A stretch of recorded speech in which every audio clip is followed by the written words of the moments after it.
మనం చూస్తున్నాము సుప్రీంకోర్టు ఆగ్రహం వ్యక్తం చేసింది ఇన్ఫ్లుయెన్సర్లపై. సమయ్ రైనా సహా 5 ఇన్ఫ్లుయెన్సర్లపై సీరియస్ అయింది సుప్రీం. దివ్యాంగులను అవమానించిన కంటెంట్ పై తీవ్ర ఆగ్రహం వ్యక్తం చేసింది. అదే దివ్యాంగుల కోసం 2 ఫండ్ రైజింగ్ ఈవెంట్స్ నిర్వహించాలని తీర్పిచ్చింది. ఎస్ఎంఏ పీడిత శిశువు కోసం చేస్తున్న ఫండ్ రైజింగ్ ని హేళన చేశారు సమయ్. దివ్యాంగులు సమాజానికి భారం అంటూ కామెడీ చేశారు సమయ్ రైనా. అదే షోలో విపుల్ గోయల్, బలరాజ్ సింగ్, సోనాలి, నిశాంత్ తన్వర్ ఉన్నారు. వీళ్ళంతా కలిసి దివ్యాంగులని ఆదుకోవాలని చీఫ్ జస్టిస్ ఆదేశించారు. ఇక వీళ్ళు మారరు, సమాజం అంతా బుద్ధిలేని అడ్డగాడిదలు అని తిడుతున్నా, కేసులు నమోదవుతున్నా, కోర్టులు ఆదేశిస్తున్నా సారీ చెప్పటం, మళ్ళీ అదే చెత్త కామెంట్లు, కామెడీలు చేయటం. ఇండియాస్ గాట్ టాలెంట్ అనే ఈవెంట్ లో సమయ్ రైనా నిర్వహిస్తుంటారు. అందులో ఇంకొందరు సోషల్ మీడియా ఇన్ఫ్లుయెన్సర్లు జత చేసి ఇలా అడ్డగోలుగా వ్యాఖ్యానాలు చేస్తుంటారు. ఇందులో భాగంగానే ఒక ఎస్ఎంఏ శిశువు గురించి మాట్లాడారు. ఎస్ఎంఏ అంటే స్పైనల్ మస్క్యులర్ అట్రోపీ. ఆ శిశువు దాని నుంచి బయటపడాలంటే 16 కోట్ల రూపాయల విలువైన ఇంజెక్షన్ చేయాలి. ఆ కుటుంబంతో పాటు క్యూర్ ఎస్ఎంఏ ఫౌండేషన్ ఆ ఫండ్ రైజింగ్ లో ఉంది. దానికి మద్దతుగా నిలవాల్సింది పోయి అసలు దివ్యాంగులే సమాజానికి భారం ఉన్నట్టుగా కామెడీలు చేశారు ఈ దగుల్బాజీ టీం. దీనిపై క్యూర్ ఎస్ఎంఏ ఫౌండేషన్ కోర్టుకు వెళ్ళింది. ప్రజలు జీవించే హక్కుని హేళన చేస్తున్నారని కోర్టుకు వెళ్ళింది. దీంతో తీవ్ర ఆగ్రహం వ్యక్తం చేసిన చీఫ్ జస్టిస్ సూర్యకాంత్ ఈ ఈవెంట్ నిర్వాహకుడు సమయ్ రైనాతో పాటు మిగతా 4 చీల్చి చెండాడారు.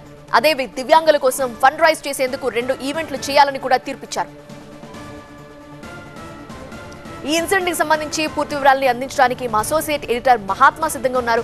మహాత్మా, ఎంత దౌర్భాగ్యం దివ్యాంగుల పట్ల ఇట్లా కామెడీలు చేయటం, వీళ్ళ మీద ఏదైనా చర్యలు కూడా తీసుకుంటే బాగుండు అని చాలా మంది జనాలు అభిప్రాయపడుతున్నారు. సుప్రీంకోర్టు ఎగ్జాక్ట్ గా ఏం చెప్పింది?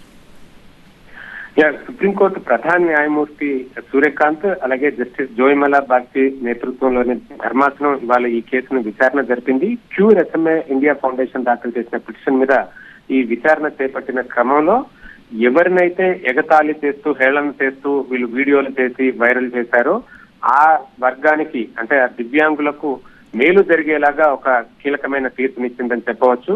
ఆ దివ్యాంగులు వైకల్యంతో బాధపడుతున్న వారిని ఎగతాళి చేస్తూ హేళన చేస్తూ చేసిన వీడియోలు చేసిన సమయ్ రైనా, మరికొంతమంది కమెడియన్లు, వీళ్ళందరినీ ఉద్దేశించి ఈ తీర్పునిచ్చింది.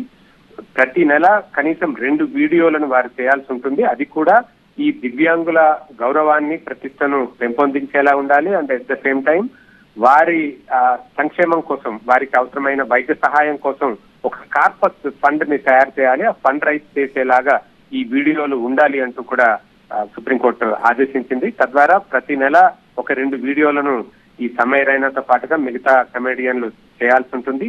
అంతేకాదు ఆ దివ్యాంగుల గౌరవాన్ని పెంపొందించేలా వీడియోలు ఉండాలి. కాబట్టి అవసరమైతే ఎవరైతే ఆర్థికంగా ఇబ్బందులు ఎదుర్కొంటూ తమ ట్రీట్మెంట్ కోసం ఇబ్బందులు పడుతున్నారో వారిని సైతం తమ షోలో కూర్చోబెట్టి వారికి అవసరమైన నిధుల్ని ప్రొక్యూర్ చేసేలాగా వీడియోలు చేయాలి అని అంటూ ఆదేశించింది. అంటే ఎగతాళి చేసిన వారి నుంచే వారి గౌరవాన్ని పెంపొందించేలాగా ఈ పనిష్మెంట్ అనేది సుప్రీంకోర్టు ఇచ్చిందని చెప్పవచ్చు.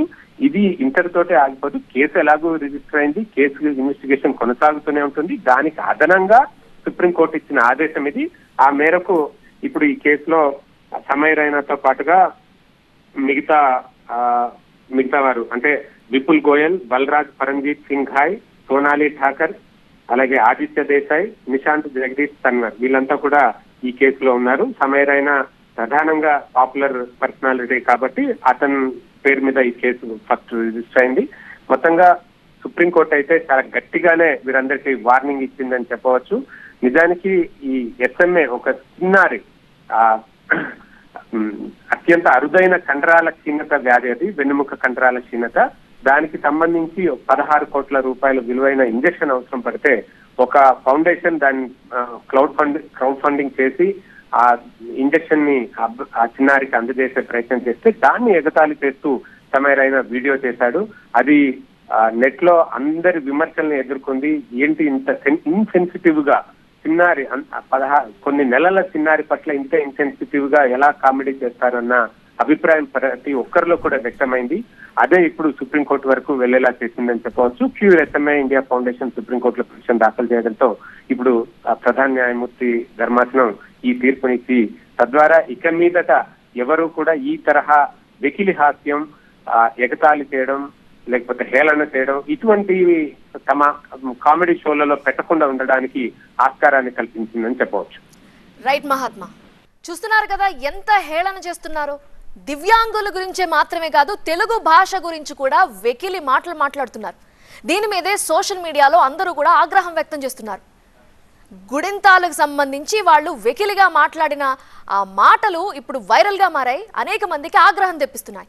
ఇప్పటికే దివ్యాంగుల గురించి వాళ్ళు చేసిన కామెంట్స్ షోలో ఎంతో మంది చూస్తూ ఉంటారు.